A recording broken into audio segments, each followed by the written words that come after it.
오늘은 단재강세 4482년 배달 4358년 양력 12월 9일 음력 10월 20날 이 시간은 12월 첫째 주 화요일 새벽 경배 시간입니다. 이번 주에 안배금께서 주신 말씀은 창창비천 현현비천이라는 말씀입니다. 이 말씀을 통해서 분명히 하느님께서는 똑바로 보라는 말씀을 하시고 계시는 것입니다. 창창비천 현현비천이라는 말씀은 너희들이 지금 보고 있는 것이 진짜가 아니다라는 말씀이죠. 진짜는 따로 있다는 것이죠. 바른 눈을 들어서 똑바로 보라는 말씀입니다. 우리가 하느님은 모습 없이 모습하시고 말씀 없이 말씀하시고 함이 없이 행하시지만 우리가 구해야 할 것, 우리의 삶을 구원받을 수 있는 곳은 하느님밖에 없다는 것을 알아야 합니다. 이 세상 모든 만물은 하느님의 그림자일 뿐입니다. 하느님께서 행하여 베푸시는 그 그림자로 드러난 것이 이 세상에 존재하는 모든 존재들입니다. 그렇다면 우리가 만나는 문제를 해결하기 위해서 우리가 만나고 대하는 이들을 향해서 간절한 마음을 담고 뜻을 담아서 열심히 설명하고 설득하고 온갖 정성을 다 드립니다. 그런데 정작 하느님께 구하라고 하면 그 하던 것을 하지 않습니다. 사람을 만나려고 할 때는 옷도 갖추어 입고 자세도 바로 하고 조심하고 상가며 그 사람을 설득하여 그 마음을 얻고 그 상대방을 이해시키기 위해서 노력하고 정성 들이지만 그것을 하느님께 하라고 하면 그 하던 것을 하지 않습니다. 그것을 하지 않으면서 하느님께서 해 주실 것이라는 믿음을 가집니다. 내가 내 자녀를 위해서 1,000만 원 쓰는 것은 아깝지 않습니다. 사람들을 향해서 또 자신이 이해하고 알고 있는 것을 향해서 그 자녀를 위해 컴퓨터를 사주고 옷을 사주고 그 자녀를 위해서 학비를 대는 것은 수천만 원이 들어가도 아깝다고 생각하지 않습니다. 그러나 그 자녀를 위해서 하느님께 정성을 들여라. 하느님께 그만큼 투자해라고 하면 그때부터 아깝다는 생각을 합니다. 단지 하느님은 모습이었고 우리가 만나고 대하는 이들은 모습이 있을 뿐입니다. 그런데 모습이 있는 그들은 모습이 없는 하느님의 그림자일 뿐이죠. 그런데 우리는 모습이 있는 그들에게는 가서 매달리면서 하느님께 하라고 하면 그때부터 더 이상 매달리지 않습니다. 모습이 있는 이들에게는 가서 조심하고 상가하며 정성을 다하지만 모습이 없는 하느님께는 정성을 다하지 않습니다. 깊은 숲속에 들어가서 호랑이를 만나며 무서워 두려워하고 호랑이에게 목숨을 구걸합니다. 호랑이는 들어주지 않죠. 그러나 그 정성을, 그 간절함을 하느님께 드리면 호랑이는 그 사람을 해치지 못합니다. 하느님께서 지켜주시기 때문에. 그런데 우리는 그것을 하지 않습니다. 보이지 않기 때문에 함부로 여기는 것이죠. 우리가 이 세상 모든 만물, 이 세상에 일어나고 있는 모든 일들은 하느님의 주관하심을 받고 있다는 것을 우리가 알아야 됩니다. 그런데 우리가 그것을 아는 것 같지만 모릅니다. 그래서 사람과 만물에게는 드리는 정성을 정작 하느님께는 드리지 않습니다. 자성구자하라고 하셨기 때문에 내가 드려야 될 정성은 똑같지만 아무도 없는 곳에서 나만 가지는 그 마음과 생각, 그 행위는 함부로 여깁니다. 그러면 결과는 내가 행한 대로입니다. 단지 하느님이 아닌 다른 사람과 만물에게 드리는 정성은 통하지 않습니다. 오로지 통로는 하느님께 열려있기 때문에 하느님께 정성을 드려야 통하는데 하느님께 정성을 드리라고 하면 그때는 내려놓고 통하지 않는 제 눈에 보이고 제 귀에 들리고 자신이 알고 있는 그것을 향해서 정성을 드리려고 합니다. 통하지 않는 길을 향해서 정성을 드리고 통하는 길을 향해서는 정성을 드리지 않습니다. 그렇게 하고 나서 우리가 가지는 어리석음은 하느님의 존재를 믿을 수 없다는 것입니다. 하느님을 믿을 수 없다는 것이죠. 얼마나 믿어보았습니까? 우리가 물건 하나를 쓸 때도 그 물건 하나를 쓰기 위해서 드리는 정성이 있습니다. 물건 하나를 쓰기 위해서 그 물건이 요구하는 것, 그 물건의 이치가 있죠. 만약 그 이치를 어긋나서 쓰게 되면 그 물건은 고장납니다. 재구시를 하지 못하죠. 그래서 순서와 절차를 지켜서 이치를 따라서 행해야 되죠.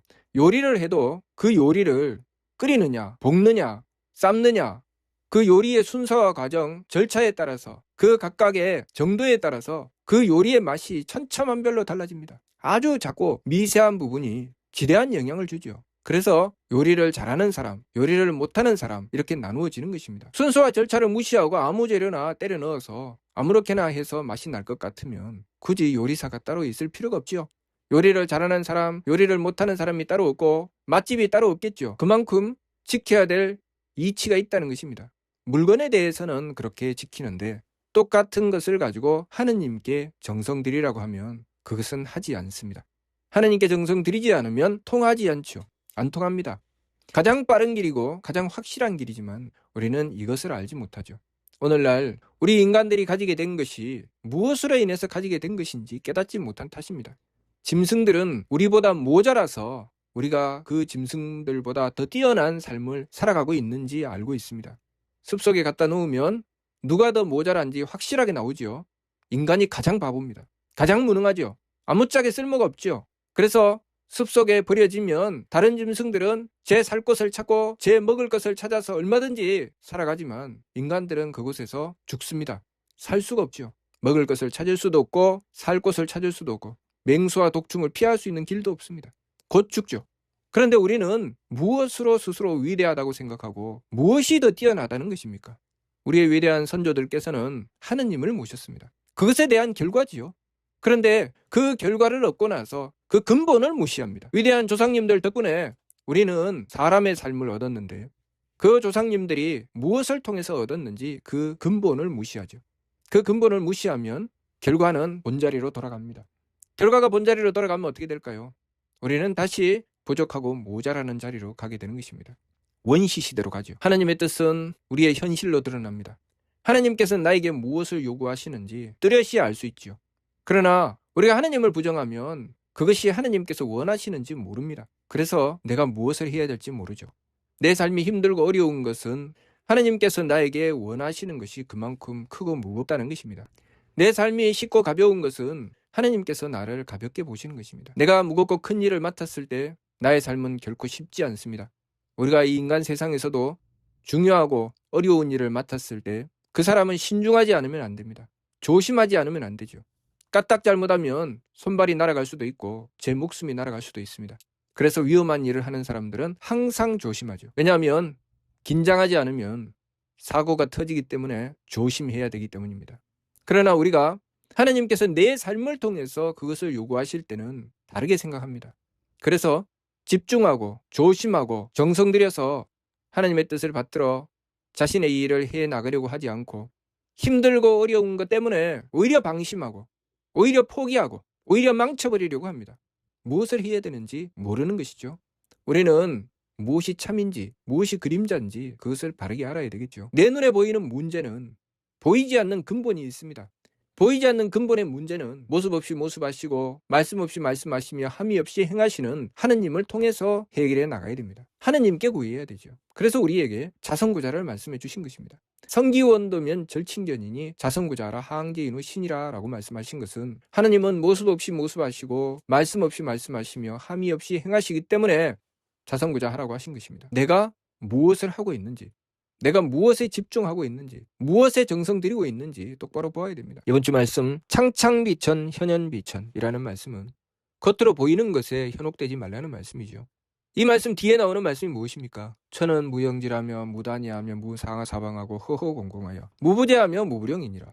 모양도 바탕도 없고 처음도 끝도 없으며 위아래 사방도 없고 겉도 속도 다 비어서 어디나 있지 않은 데가 없으며 무엇이나 싸지 않은 것이 없다. 볼 수 있다는 것입니까? 볼 수 없다는 것입니까?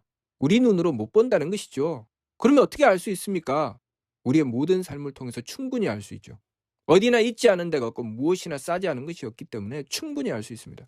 단지 우리가 깨닫지 못할 뿐입니다. 내가 눈에 보이는 것을 향해서 하려고 하는 그것을 눈에 보이지 않는 것을 향해서 해야 된다는 말씀이죠. 그래야 통한다는 말씀입니다. 그래서 홍암대 종사께서 그 일을 하셨기 때문에 단촌 마을에 가서 죽어가던 이들을 구해낼 수 있었던 것입니다. 눈에 보이지 않는 하느님을 향해서 정성 들인 결과는 눈에 보이는 죽어가는 사람들을 살려낼 수 있었습니다. 우리 도사님께서 눈에 보이지 않는 하느님께 정성 들인 결과로 눈에 보이는 자식을 살리고 수많은 사람들의 생명을 구할 수 있었습니다. 다가온 수많은 문제들을 무엇으로 풀어나갈 수 있을까? 홍암대 용사께서 우리에게 가르쳐 주신 각사의 말씀, 신령제상 천시천청 생하화라 만만세강충. 이 말씀으로 단촌마을에 죽어가는 이들을 바로바로 살려냈습니다. 이 말씀이 무엇이기에 그렇게 살려낼 수 있었을까요? 그만큼 하느님께 집중하여 정성 들이신 것이죠. 그 각사의 말씀이 무엇입니까? 하느님께서 살리신다는 것입니다. 하느님께서 살리시기 때문에 그것을 깨닫고 하느님께 빌었던 것이고 그 결과는 그들의 생명을 구해낼 수 있었습니다. 문제는 무엇입니까? 내가 보이지 않기 때문에 하지 않는 것이죠. 사람이 나타나면 그 사람을 대하며 조심하지만 눈에 보이지 않는 하느님을 대할 때는 사람을 만날 때보다 조심하지 않는 것. 사람을 대할 때는 그 사람을 대하여 정성 들이려고 하지만 눈에 보이지 않는 하느님을 대할 때는 그만큼 정성 들이지 않는 것. 그것이 문제죠. 자신이 그렇게 하느님을 무시하고 살아가지만 정작 자신은 깨닫지 못합니다. 그러면서 나는 하느님을 모시는데 왜 안 되지? 라는 생각을 합니다. 그래서 눈에 보이는 일들을 찾으려고 하죠. 내가 무엇을 해야지 문제가 해결될까? 내가 누구와 상의해야 될까? 내가 어디 가서 구해야 될까? 그 근본 자리에 계시는 하느님께 구하지 않고 어디를 간들, 누구를 대한들, 어떻게 한들 해결될 수 있는 길은 없습니다. 그러나 그 근본 자리에 계신 하느님께 구하고 나서 그 결과로 어디를 간들, 누구와 상의를 하든 무엇을 하든 해결되지 않을 것은 아무것도 없습니다. 우리가 이것을 바르게 깨달아야 되겠죠. 이것을 깨닫고 집중하여 하나님을 모셔야 되겠습니다. 이번 주 말씀 창창비천 현현비천 무슨 뜻인지 이해가 됩니까? 마치도록 하겠습니다.